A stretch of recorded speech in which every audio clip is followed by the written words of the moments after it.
Lyme warrior stories continued. Sorry, I'm definitely not feeling so hot today, but we have momentum going, so let's keep it up. My name is Dusty D. My son got Lyme disease about 6 years ago. Long story short, we live in Kansas and had him at every specialist in the 4 states. After spending tons of money for 2 years, and he lost 80 pounds and was a skeleton, the a-hole doctor all compared notes and said he needed to go to the county for mental health. He was making it up in his head. A month or so later, we were at the ER at night again, and we were lucky enough that the doctor on call listened to his story and said, "You have Lyme." He knew because his mother and sister both had it. 4 years later, after the right medicine, he gained his weight back and has a great job. There's more to the story. It could actually be a whole book. I think a lot of us can relate to that. Daphne W. I was diagnosed in February with Lyme disease after suffering for 6 months before that. I think Botox set mine off. Mine started as vertigo and migraines, nonstop for months. A ton of other symptoms started up. I can put more of those if you'd like to. I'd been treating for almost 7 months and I'm getting better, but still have some lingering symptoms. I think we'll stop with those two.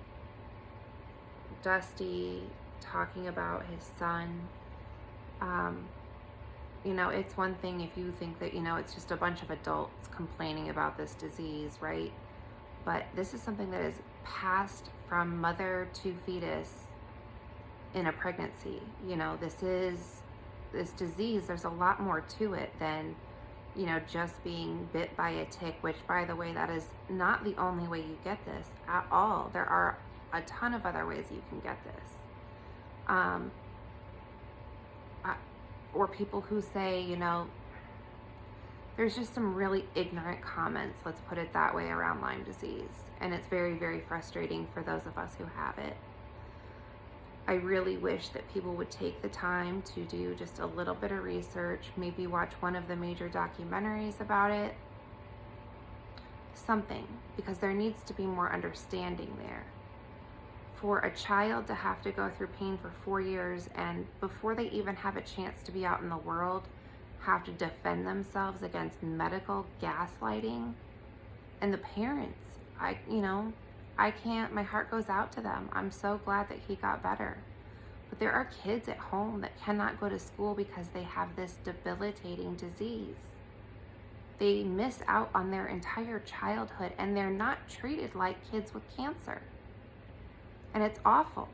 Those kids get a Make-A-Wish. Those kids get things brought to them. This is so ignored that these kids are in silence. They try to do some things like smile boxes. One of the programs does that, and that's so sweet and great.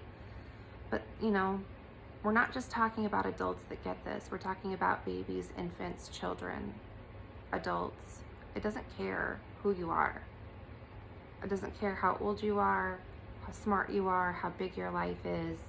This disease just does not care. And as it was brought up as well, the symptoms, there's such a wide range of symptoms. I think that the last count was like over 400 symptoms. It's why they call it the great imitator. It's why it manifests later into so many different weird diseases.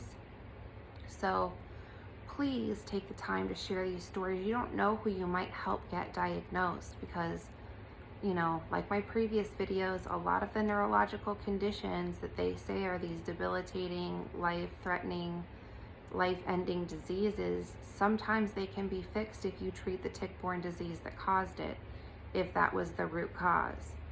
And I sound like a broken record, and I'm sorry. And I'm sorry to any of you whose children are sick with this. I can't imagine as a parent what kind of pain that's like. So, love you guys, wish you well. I will see you tomorrow.